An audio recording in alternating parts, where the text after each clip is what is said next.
राहुल सांकृत्यायन जी की पुस्तक वोल्गा से गंगा के पिछले एपिसोड में हम इसकी पहली कहानी निशा को समाप्त कर चुके हैं, जिसके तहत हमने जाना कि एक कहानी कितने वर्ष पुरानी है और उस समय वोल्गा तट के ऊपरी हिस्से अर्थात यूरेशिया में लोगों का जनजीवन किस तरह का था, सामाजिक व्यवस्था क्या थी और साथ ही बर्फ ज्यादा पड़ने पर किस तरह लोग जो है अपने गुफाओं को छोड़कर दूसरी जगहों पर चले जाया करते थे जहां उनको भोजन की कमी ना हो। जो परिवार उसी बर्फ में फंसे रह जाया करते थे उनका फिर संघर्ष जो है वो जानवरों के साथ हुआ करता था भोजन को लेकर। साथ ही सबसे अहम बात जो हमें इसमें पढ़ने को मिली वो ये कि उस समय की सोसाइटी पितृसत्तात्मक न होकर मातृ सत्तात्मक थी और सभी परिवारों की जो ग्रुप लीडर्स हैं वो महिलाएं हुआ करती थी। शिकार का अगुवाई भी महिलाएं ही किया करती थी।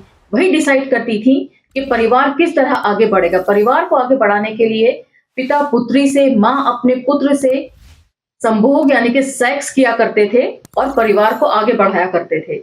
माँ चूंकि ग्रुप लीडर हुआ करती थी या जो भी महिलाएं ग्रुप लीडर हुआ करती थी उनके पास ये चॉइस हुआ करती थी कि वे किसके साथ सेक्स कर सकती हैं, लेकिन ग्रुप की अन्य महिलाओं के पास ये चॉइस नहीं हुआ करती थी कि वे अपनी पसंद से कोई सेक्स पार्टनर को सेलेक्ट कर सके। इन्हीं सब चीजों के लिए आपस में महिलाओं का, परिवार की महिलाओं का संघर्ष हुआ करता था। माँ बेटी को, बेटी माँ को मार तक दिया करती थी सत्ता हथियाने के लिए। इन सब चीजों की चर्चा हमने पिछले एपिसोड में कर ली थी। अब हम चर्चा को यहाँ से आगे लेकर चलेंगे, तो चलिए मेरे साथ। जय भीम, मैं शालिनी और आप देख रहे हैं अंबेडकर नामा। आज हम इसकी दूसरी कहानी को लेंगे जो है दिवा। चलिए इसकी दूसरी कहानी की तरफ बढ़ते हैं और चूंकि ये वोल्गा तट के मध्य भाग को दर्शाती है तो ये बिल्कुल वैसा ही है जैसे यहाँ पर पहाड़ी इलाका है हमारे देश में हिमालय, वहां बर्फ से वो हमेशा ढका रहता है, लेकिन जैसे जैसे आप प्लेन की तरफ बढ़ते हैं तो बर्फ कम होकर हरियाली ज्यादा दिखने लगती है। वही सारा जो है चित्रण यहाँ पर भी है। चलिए। दिवा, धूप तेज है, देख तेरे शरीर में पसीना, आ यहाँ शिला पर बैठे। अच्छा सूरश्रवा।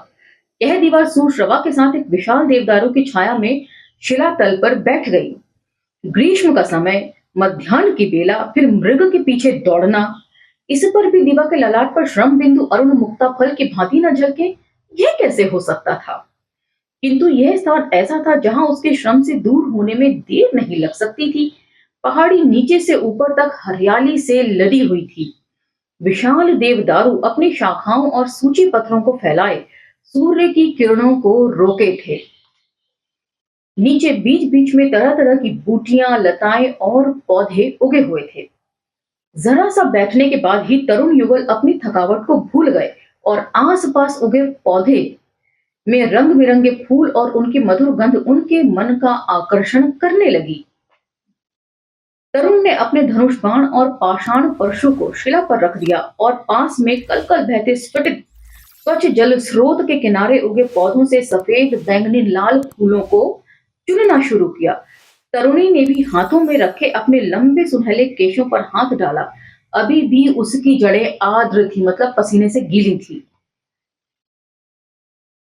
उसने एक बार नीचे प्रशांत प्रवाहिता वोल्गा की धारा की ओर देखा, फिर पक्षियों के मधुर कलरव ने उसका ध्यान क्षणभर के लिए अपनी ओर आकर्षित किया। उसने झुककर फूल चुनते तरुण पर नजर डाली। तरुण के भी वैसे ही सुनहले केश थे, किंतु तरुणी अपने केशों से तुलना नहीं कर सकती थी। वह उससे अधिक सुंदर जान पड़ते थे।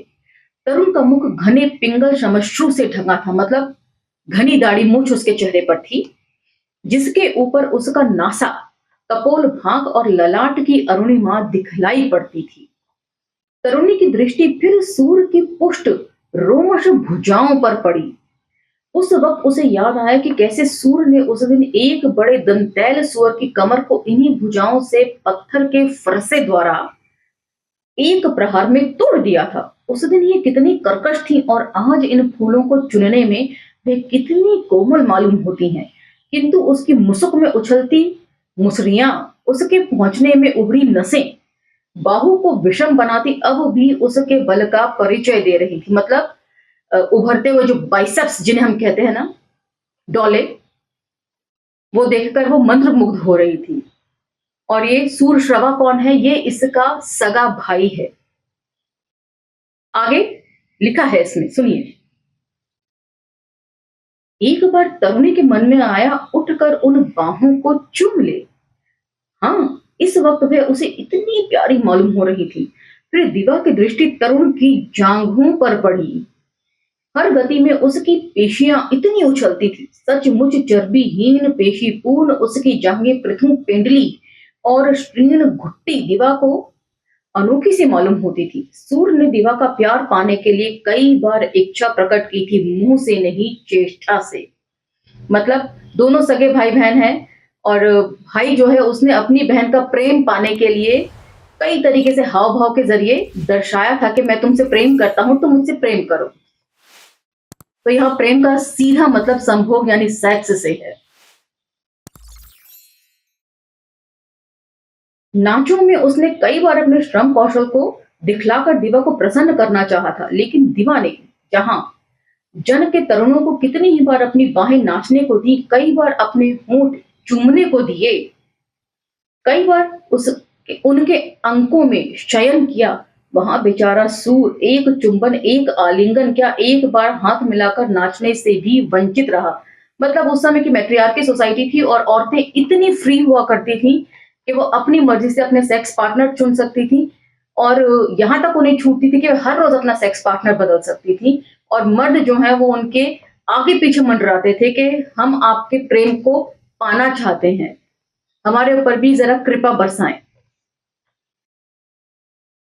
सूर अंजलि में फूल भर कर अब दिवा की ओर आ रहा था। उसका नग्न सर्वांग कितना पूर्ण था, उसका विशाल वक्ष चर्बी नहीं पेशी पूर्ण कृश उदर कितना मनोहर था।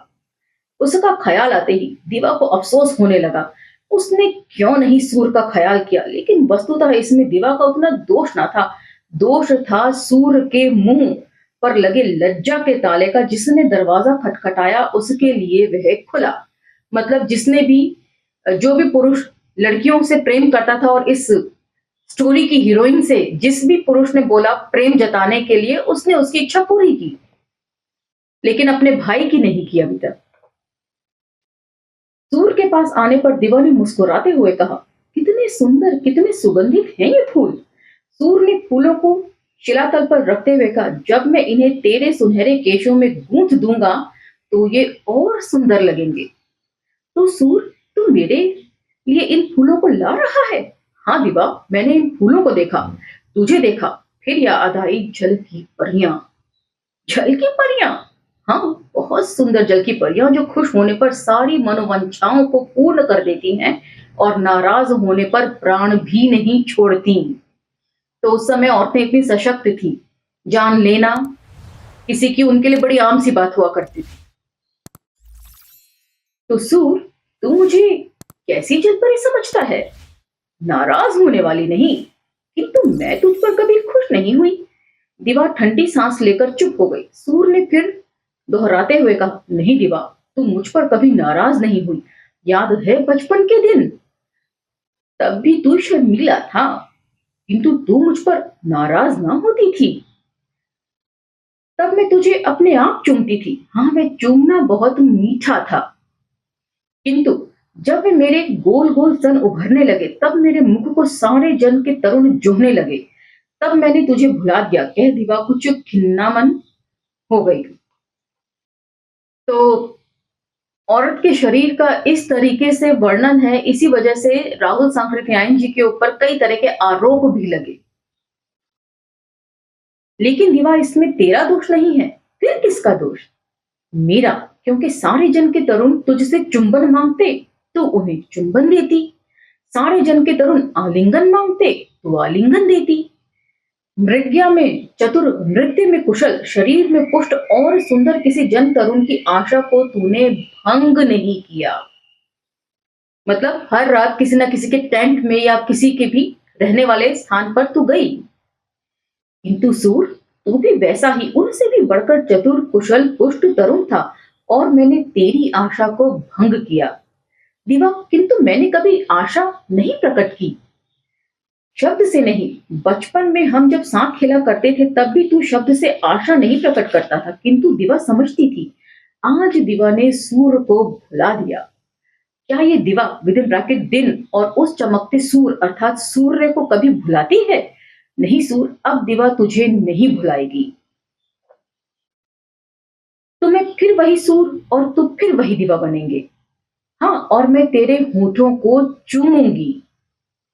छोटे बच्चों की सी इन नग्न सौंदर्य मूर्तियों ने अपने अतिरिक्त अधरों को मिला दिया। फिर दिवा ने अपने अलसी के फूल जैसे नीले नेत्रों को सूर्य के वैसे ही नीले नेत्रों में चुभोते हुए कहा, और तू मेरी अपनी माँ का बेटा, मैं तुझे भूल गई? दिवा की आंखें गीली थी।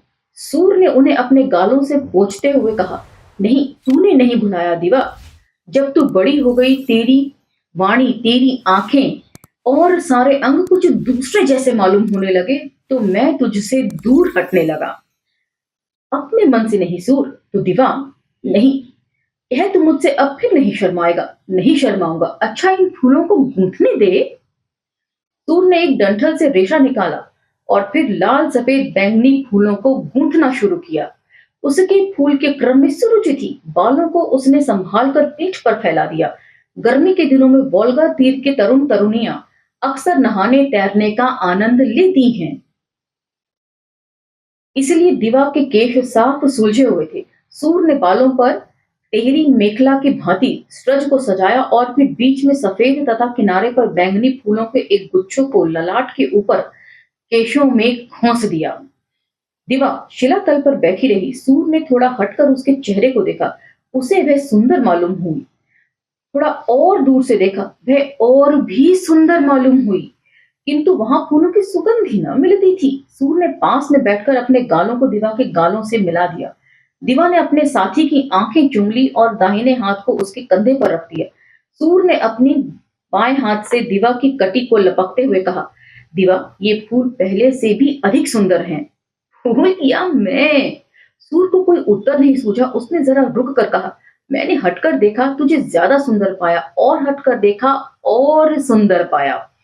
और यदि वोल्गा तट से देखता? नहीं, उतनी दूर से नहीं। सूर की आंखों में चिंता की झलक उतर आई थी। दूर से तेरी सुगंधी जाती रहती है और रूप भी दूर हो जाता है। तू सूर, तू मुझसे दूर से देखना चाहता है या पास रहना चाहता है? पास रहना दिवा, जैसे दिवा के पास चमकता सूर। तो ये सारा प्रेमालाप जो है वो भाई बहन, सगे भाई बहनों के बीच का है। और उस समय, आज हो सकता है हमें सोचकर अजीब लगे ये सारी बातें, लेकिन जिस समय सोसाइटी या मानव सभ्यता का क्रमिक विकास था, उस समय हो सकता है ये सारी बातें ही होती हों। आदम और हव्वा की कहानी हो या एडम और ईव की कहानी हो, सारी कहानियां ऐसे ही शुरू हुई हैं। या जयशंकर प्रसाद का लिखा हुआ अन्य काव्य ग्रंथ कामायनी, उसमें भी सारी बातें यही हैं।